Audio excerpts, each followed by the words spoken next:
नमस्ते दोस्तों, मैं हूँ सोनम। आप सभी का स्वागत करती हूँ love story in Hindi podcast channel पर। आप सुन रहे हो ना प्रेम रंग। इस प्रेम रंग के बहुत सारे रंग देख लिए। अब देखते हैं सुहानी, राज, इनकी जिंदगी में कौन सा तूफान अभी फिर से आने के लिए तैयार है।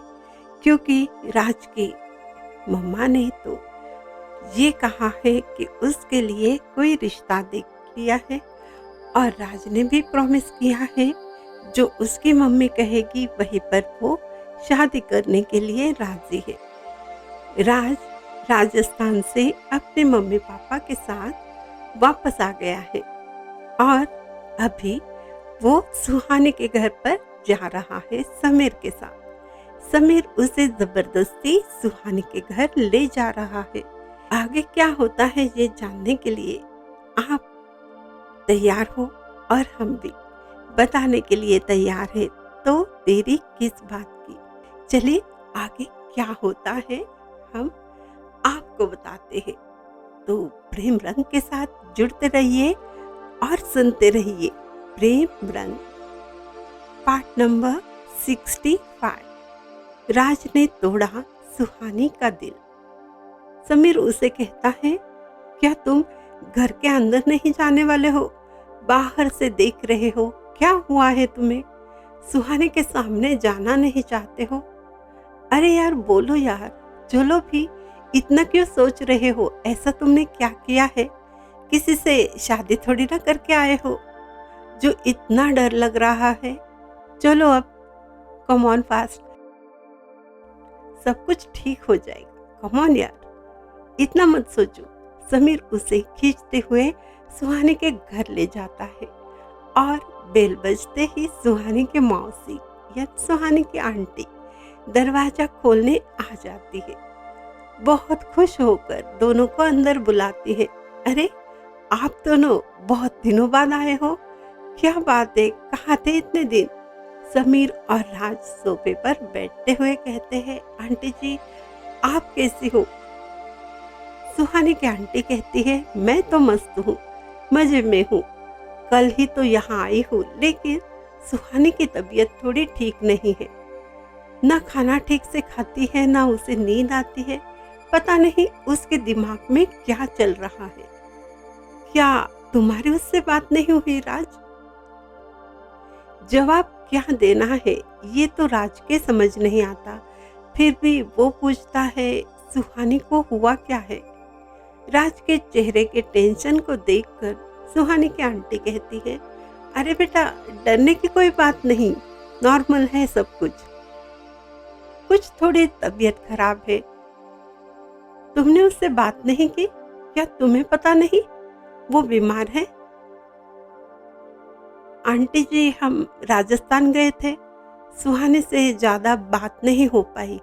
लेकिन अभी सुहानी कहाँ है? राज के पूछने पर आंटी जी बताती है, सुहानी घर पर नहीं है, वो अपने मम्मी पापा के साथ डॉक्टर के यहाँ गई है, आ जाएगी कुछ देर में। पूजा भी उसके साथ ही गई है। रुको मैं तुम लोगों के लिए चाय नाश्ता कुछ लेकर आती हूँ। नहीं नहीं आंटी जी, हम लोग चाय पीकर ही आए हैं, आप सिर्फ पानी पिला दीजिए, हमें जल्दी निकलना है। आंटी जी हैरानी से देखते हुए पूछती है राज से, ये क्या बेटा, तुम सुहानी से मिले बिना जाना चाहते हो? क्या तुम दोनों में झगड़ा हो गया है? और किस बात पे? बोलो, इतने दिनों बाद आए हो और तुम सुहानी से मिलना ही नहीं चाहते हो? अब राज को कुछ समझ नहीं आता कि जवाब क्या दे। वो चुप ही रहता है। तब उसे समीर इशारा करते हुए कहता है, राज देख, आंटी जी तुमसे कुछ पूछ रही है, कहाँ खो गए? फिर से संभल कर राज कहता है, आंटी जी ऐसा तो कुछ नहीं है, मैं भी सुहानी से मिलना चाहता हूँ, लेकिन देखिए अभी बहुत देर हो गई है ना, और मेरा थोड़ा काम भी है, आराम से मिल लूंगा मैं। एक बात भी बतानी थी। मेरे मम्मी पापा मेरे साथ आए हैं, हम सब लोग साथ रहते हैं। आंटी जी हैरान होकर खड़ी हो जाती है और बड़ी बड़ी आंखें करके पूछती है, क्या क्या कहा तुमने? तुम्हारे मम्मी पापा? राज, ये क्या कह रहे हो? तुम्हारे तो कोई रिश्तेदार है ही नहीं। यही वजह थी ना, भैया ने तुम्हें कहा था जब तक फैमिली के लोगों को यहाँ नहीं लाते तब तक सुहानी से तुम्हारी शादी नहीं करवा सकते। याद है ना तुम्हें राज? क्या इसलिए तुमने कोई आइडिया करके मम्मी पापा को ले आए हो? वो कौन सी मूवी थी? वैसे तो बहुत सारे मूवीज में यही होता है, करते हैं ना वो डुप्लीकेट मम्मी पापा। ऐसा कुछ किया है क्या? चलो ठीक है, मुझे तो कोई प्रॉब्लम नहीं है। तुम दोनों की जोड़ी मुझे बेहद पसंद है, तुम दोनों खुश रहो। मैं ये किसी को नहीं बताने वाली। भाई तुम्हारा दिमाग बिना मस्त चलता है। प्यार में ये सब कुछ जायज है। Everything is fair in love and war. Aunty हंसने लगती है। समीर और राज दोनों भी हंसते हुए कहते हैं, नहीं नहीं आंटी जी, ऐसा नहीं। आंटी कहती है, ये क्या दोनों भी नहीं नहीं बोल रहे हो? चलो ठीक है, तुम ही बता दो क्या सही है। दोनों में से एक ही जन बताओ। मुझे दोनों बताओगे तो मुझे समझ नहीं आएगा। समीर सारी हकीकत आंटी को बताने लगता है। उसी वक्त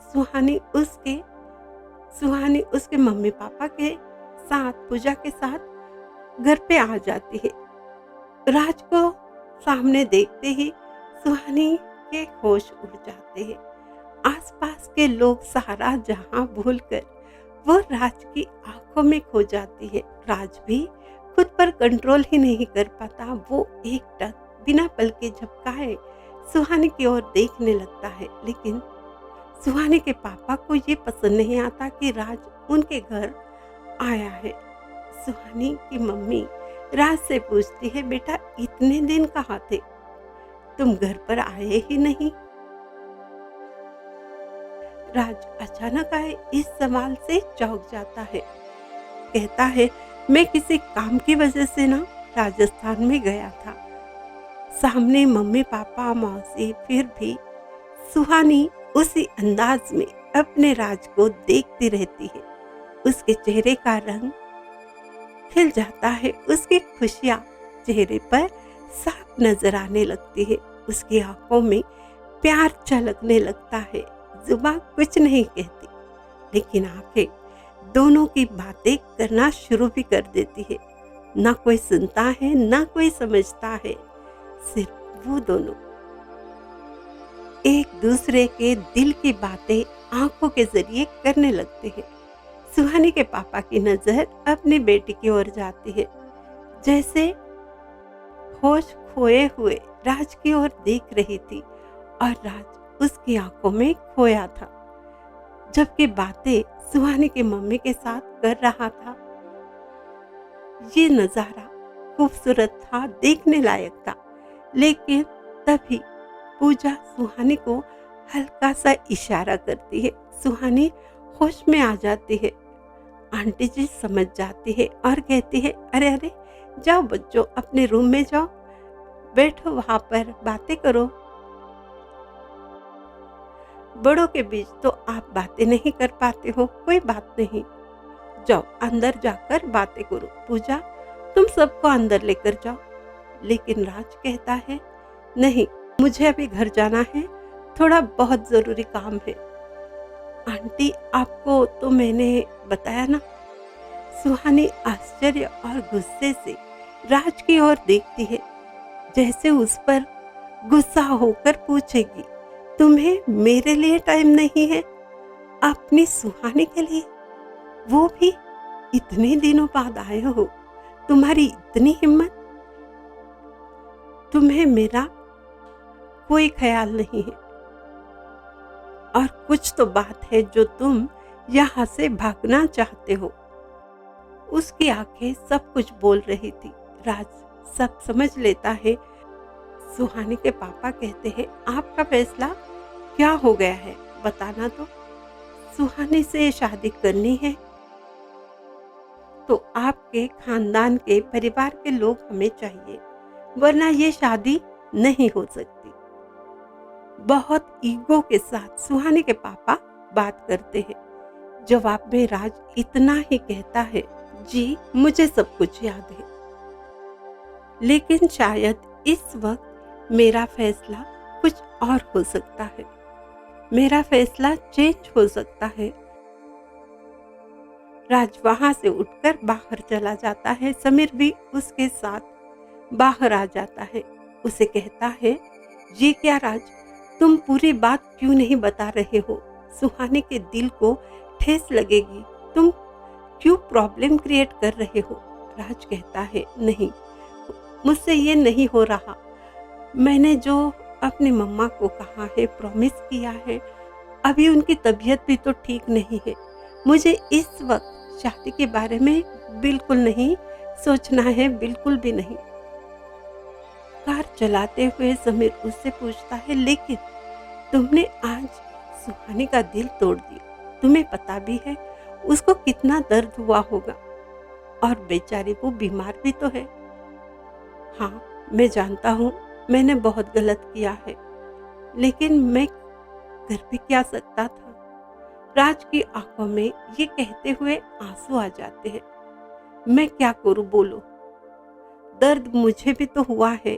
एक तरफ मेरी मम्मा है, एक तरफ सुहानी है। मेरी जिंदगी दोनों भी है, दोनों भी मेरी जिंदगी में जरूरी है। मैं कुछ दिन सुहानी से दूर ही रहना चाहता हूँ, और मुझे शादी के नाम से भी ना अब टेंशन होने लगती है। प्लीज यार, मुझे समझने की कोशिश करो। अगर मैं वहां पर रुकता तो मुझे सारी बातें बतानी पड़ती। शादी की तारीख भी तय करने के लिए मम्मी पापा को सुहानी के घर ले जाना पड़ता। मैं अभी मम्मा से क्या कह सकता हूँ, तुम ही बोलो। कुछ दिन तो जाने दो, सब कुछ ठीक हो जाएगा। अभी मैं सुहानी का सामना कर सकता हूँ ना अपने परिवार वालों का। समीर हैरान होकर पूछता है, क्या तुम पागल हो गए हो? अरे अब तो तुम राजघराने से हो, उससे अच्छा तुम्हारा खानदान है। राज, तुम कहते हो ना उसका सामना नहीं कर सकते हो, ये क्या बात हुई? तुम्हारा दिमाग तो खराब नहीं हुआ है? राज उसे समझाते हुए कहता है, तुम्हारी बात तो सही है, लेकिन जब तक मैं अपनी मम्मी से बात नहीं कर लेता, मम्मी मान नहीं जाती, मैं कुछ भी नहीं कर सकता हूँ, ना कह सकता हूँ। अब तो हालात ऐसे हैं, पता नहीं मम्मी के दिमाग में कौन सी लड़की है, कहीं पर किसी भी राजघराने से भी हो सकती है, और मम्मी सुहानी को उसके घराने की ना होने के वजह से मना कर दे। स्टोरी उल्टी भी हो सकती है, जो कभी मेरे साथ हुआ है, अब बेचारी सुहानी के साथ भी ना हो जाए, यही डर लगता है। उसकी बात सुनकर समीर सोच में पड़ जाता है। समीर अपने घर चला जाता है। टेंशन आ जाता है उसे भी। वो कुछ ज्यादा बात नहीं करता। राज भी चुपचाप अपने घर पर चला जाता है। दिमाग में हजारों परेशानियां, लेकिन चेहरे पर हंसी। वो अपने मम्मी पापा के सामने आकर कहता है, आप लोगों को देखकर मुझे बहुत अच्छा लगता है जो आप घर में हो। मैं पहले घर पर आता था तो सुनसान खाली घर था, ये बेजान फर्नीचर था। अब जैसे सच में घर में जान आ गई है, और मुझ में भी। मैं बहुत खुश हूँ, बहुत खुश हूँ। राज के मम्मी पापा भी खुशी से उसके सर पर हाथ रख कर कहते हैं, बेटा हम लोग भी तुझसे ज्यादा खुश हैं। हम अपनी खुशी तो बयां नहीं कर पाते, और ना कभी कभी तो हमें लगता है ये सपना ही है। मम्मी पापा प्यार से राज के सर पर हाथ फेरते हैं तो राज का टेंशन थोड़ा कम हो जाता है। एक सुकून का एहसास उसे होने लगता है, लेकिन ये सुकून ज़्यादा देर नहीं टिकता।